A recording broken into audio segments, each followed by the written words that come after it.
In this video, we are going to cover about official website of Scipy. So when you go to the official website of Scipy, you will a bit confused where to click and where to go, and what are the functions possible with the Scipy. So I'll recommend you to follow this link. So this will be docscipy.org. This link you can just take a screen capture right now, and you can use this link. First part on this link, you will going to get all possible operations with Scipy, which you can do. One part is you will going to get some API references also. So if you go to this link, all possible operations with the examples with a program already well maintained by scipy.org. So suppose I'm clicking on integration, so this link will be open. And if you go over here, they have already given the program to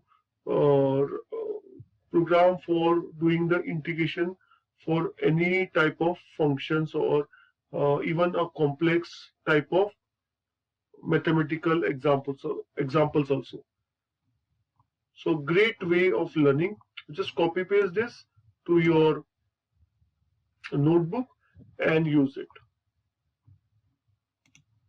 Okay, so next, suppose I want to find out how a file IO operation is possible.